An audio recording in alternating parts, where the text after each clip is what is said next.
Assalamualaikum warahmatullahi wabarakatuh. Hello everyone, I am Muhammad RIDHO from Senior High School 1 Sumbawa BESAR.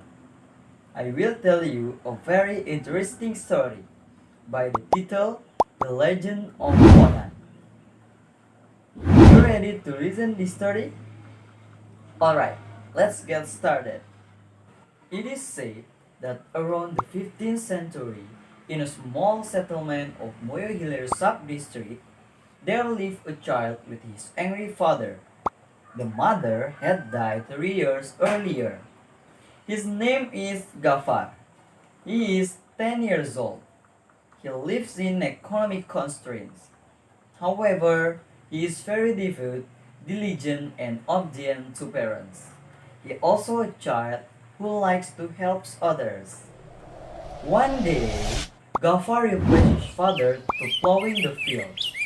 Tirelessly, he was plowing plot after plot of rice field diligently. But, unfortunate cannot be denied. The buffalo moved wrong and then overtook the dike.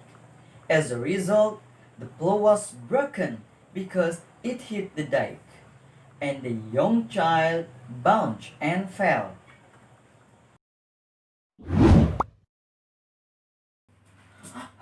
Gosh, surely my father will be very angry, said Gafar. Realizing his father's anger, he ran for help.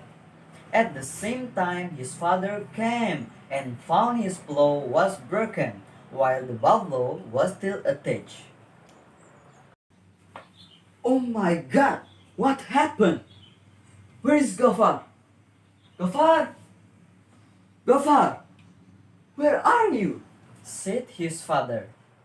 Then he ran to find help while carrying the shiny machete.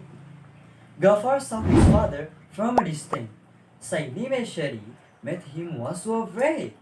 Then he ran further away, then disappeared, and no one would find him. His father was sad and anxious to find his son. Day by day, he was looking for his son. He ran to other villages, mountains and beach, valleys and canyons, rivers and oceans, but Gafar was disappeared. He also asked the shaman, but there were no result. His father was surrendered. Furthermore, the society decided that Gafar had died.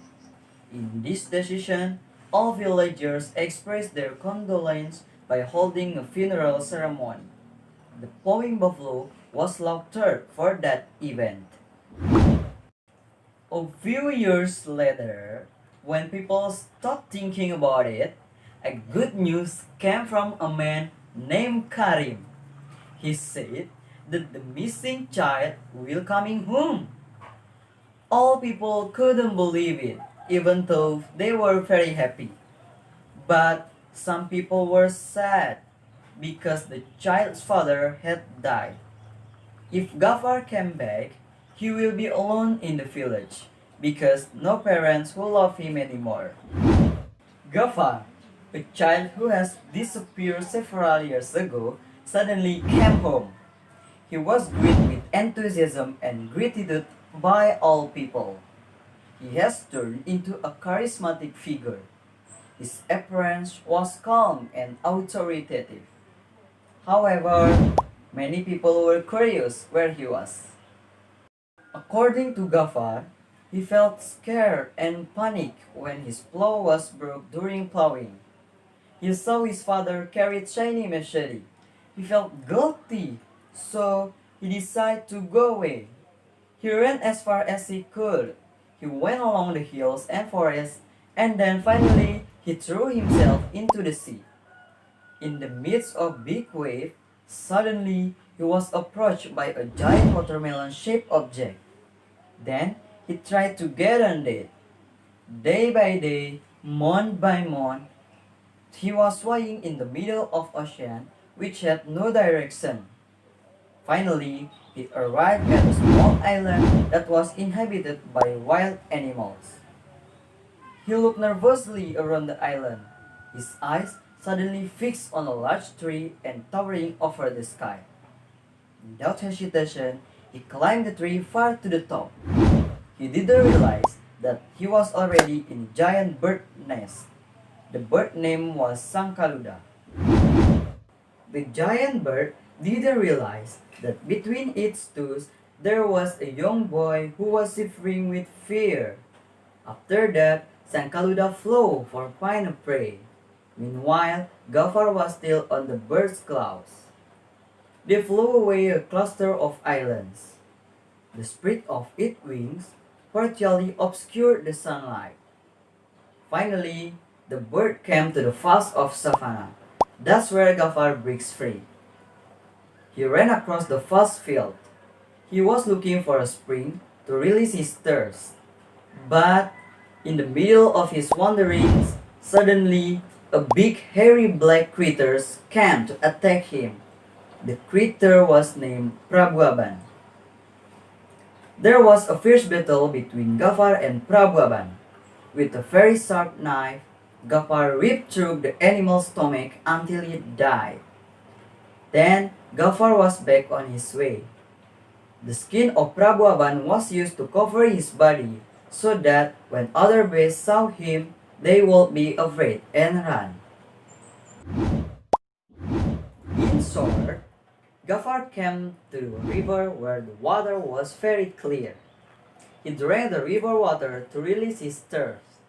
But when his hand touched the water, suddenly his little finger became petrified, hardened like a rock. After drinking, he returned to continue his journey.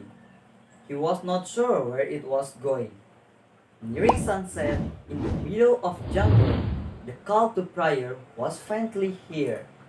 Gafar followed the direction of the sound until he finally arrived at a large settlement. He rushed to the mosque to carry out evening prayer. In this mosque, he met congregation who were very friendly. Many people asked him to spend the night at their house and invite him to eat, and also change his worn clothes.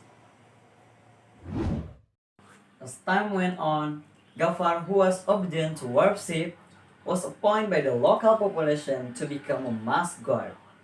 Yes, Gafar was appointed as a guardian of the Grand Mosque in the city of Mecca al-Mukarramah, the holy city of Muslims around the world. This is where he studied religion a lot until he finally became a respected scholar. In his village, Gafar was called Haji Batu, a charismatic scholar. Before he died, he had the will to be buried in PONAN Hill, a small hill located in the rice field of Honorea Putu village. The Pasaji Ponan party, which is held annually by the people of Putu, Bekat, and Malili village, is to commemorate and carry out Haji Batu's lesson. Thus the end of the legend of Ponan. Hopefully we can get a lesson from the story. That's all from me. Wassalamualaikum warahmatullahi wabarakatuh.